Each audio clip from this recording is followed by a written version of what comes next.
नमस्कार मित्रमैत्रिणींनो, माझ्या यूट्यूब चॅनलमध्ये तुमचं स्वागत आहे. वास्तुशास्त्रानुसार लाल मातीचा माठ हा कोणत्या दिशेला ठेवावा, कुठे ठेवावा असे बरेच जणांना प्रश्न पडतात. कारण उन्हाळ्यात घरात लाल मातीचा माठ आणणं ही प्राचीन परंपरा आहे. पण फक्त हा माठ घरी आणणं पुरेसं नाही, तो योग्य दिशेला आणि योग्य पद्धतीने ठेवल्यासच घरात सुख, शांती, आरोग्य आणि समृद्धी येते असं सांगितलं जातं. कारण चुकीच्या ठिकाणी कोणतीही वस्तू ठेवली तरी उलट नकारात्मक प्रभाव पडू शकतं. म्हणूनच आज आपण जाणून घेणार आहोत लाल माठाचे वास्तू महत्त्व, योग्य दिशा आणि ते कोणत्या दिशेला ठेवावे. या संबंधित कोणत्या चुका टाळाव्यात, त्याचे फायदे काय, उपाय काय आणि काही खास विशेष टिप्स सुद्धा या व्हिडिओच्या माध्यमातून आपण समजून घेऊया. हा संपूर्ण व्हिडिओ तुम्ही शेवटपर्यंत ऐका. तुमच्या घरात योग्य बदल करू शकतो. आता वास्तुशास्त्र हे पंचमहाभूतांचं आहे. जसं पृथ्वी, जल, अग्नी, वायू आणि आकाश यांचं संतुलन आपल्याला शिकवते. लाल मातीचा माठ हे पृथ्वी तत्व म्हणजे माती आणि जलतत्व म्हणजे पाणी यांचं सुंदर मिश्रण आहे. लाल रंग हा अग्नितत्वाशी संबंधित आहे. तो ऊर्जा, उत्साह आणि सकारात्मकता दर्शवतो. लाल माठ मातीपासून बनवलेला असल्याने तो घरातील नकारात्मक ऊर्जा शोषून घेतो आणि शुद्ध पाणी देतो.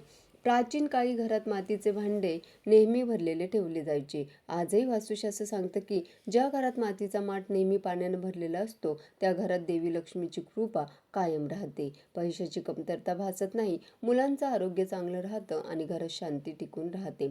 एवढंच नाही तर प्रभावी मानला जाणारा हा लाल रंगाचा माठ सूर्य आणि अग्नीशी जोडला जातो, जो घरातील सकारात्मक कंपन वाढवतो. पण तो अजिबात रिकामा ठेवू नये, कारण रिकामा माठ वास्तुदोष निर्माण करतो आणि धन निघून जाण्यासारखी परिस्थिती निर्माण होते. मग वास्तुशास्त्रानुसार लाल माठ ठेवण्याची सर्वोत्तम दिशा कोणती? तर उत्तर ही दिशा लाल माठ ठेवण्यासाठी सर्वोत्तम दिशा मानली गेली. उत्तर ही कुबेर आणि जलदेवता वरुण यांची दिशा मानली जाते. या दिशेला लाल माठ ठेवल्याने घरात धनप्रवाह वाढतो, आर्थिक स्थिरता येते आणि सुख समृद्धी येते असं सांगितलं जातं. देवता उत्तरेकडे राहतात असेही मानले जाते, म्हणून उत्तर दिशा ही खूप शुभ मानली जाते. आता दुसरी उत्तम जागा म्हणजे घराचा ईशान्य कोपरा.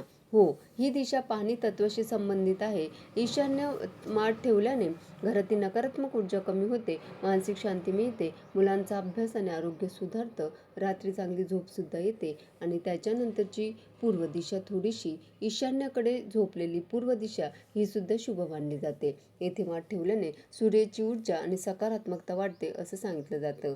मात्र दक्षिण आणि नैऋत्य दिशेला किंवा आग्नेय दिशेला माठ ठेवणं टाळावं.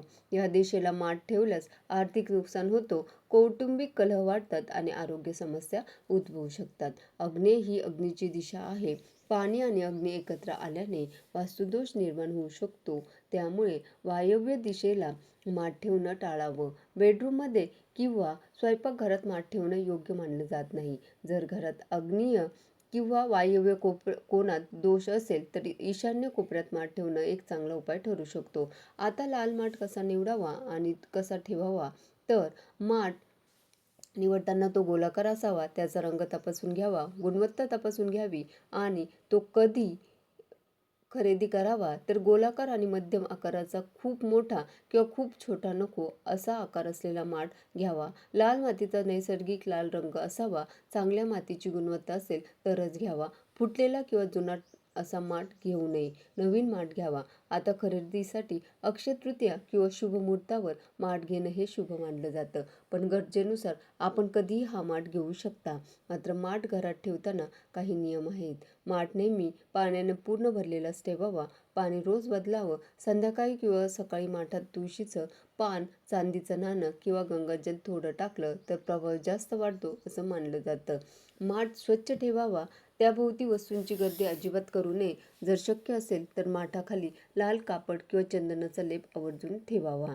ऑफिसमध्येही उत्तर पूर्व दिशेला छोटा लाल माठ ठेवता येऊ शकतो. आता योग्य ठिकाणी हा लाल माठ ठेवण्याचे फायदे काय? तर पैसा पाण्यासारखा येत राहतो, लक्ष्मी स्थिर राहते, एकंदरीतच आर्थिक समृद्धी टिकून राहते. माठातील पाणी नैसर्गिकरित्या थंड आणि खनिजयुक्त असतं. उष्माघातापासून बचाव होतो, पचन सुधारतं, रक्त शुद्ध होतं, वाद भांडणं कमी होतात, मानसिक तणाव कमी होतो, कुटुंबात शांती टिकून राहते. मुलांसाठी याचा विशेष फायदा आहे. मुलं चिडचिड कमी करतात, अभ्यासात एकाग्रता वाढते आणि आरोग्य चांगलं राहतं. शिवाय घरातील वास्तुदोष कमी होतात, सकारात्मक कंपनं वाढतात. उन्हाळ्यात घर थंड राहतं आणि सकारात्मक वातावरण तयार होतं. अनेक वास्तुतज्ञ सांगतात की ज्या घरात मातीचा माठ भरलेला असतो त्या घरात कधीही धान्याची कमतरता भासत नाही.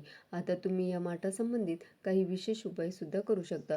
तो म्हणजे दर शुक्रवारी किंवा अमावस्येला माठ साफ करून नवं पाणी भरावं आणि तुळशीची पूजा करावी. जर घरात वास्तुदोष असेल तर ईशान्य कोपऱ्यात 2 छोटे लाल रंगाचे माठ ठेवावे. माठ कधीही रिकामा पडू देऊ नये. रिकामा माठ धन निघून जाण्याचे प्रतीक आहे, याची काळजी घ्यावी. फुटलेला किंवा जुनाट माठ ताबडतोब बदलावा. स्वयंपाकघरात किंवा शौचालयाजवळ कधीही माठ ठेवू नका. जर तुम्हाला दिशा निश्चित करणं कठीण वाटत असेल तर कंपासचा वापर करा किंवा वास्तुतज्ञांचा सल्ला घ्या. तर आज आपण वास्तुशास्त्रानुसार लाल माठ ठेवण्याचे सखोल मार्गदर्शन ऐकले आहे. योग्य दिशा आणि त्याचे फायदेही सुद्धा जाणून घेतले आहे. या छोट्या छोट्या बदलाने नक्कीच मोठा फरक पडू शकतो. धन्यवाद.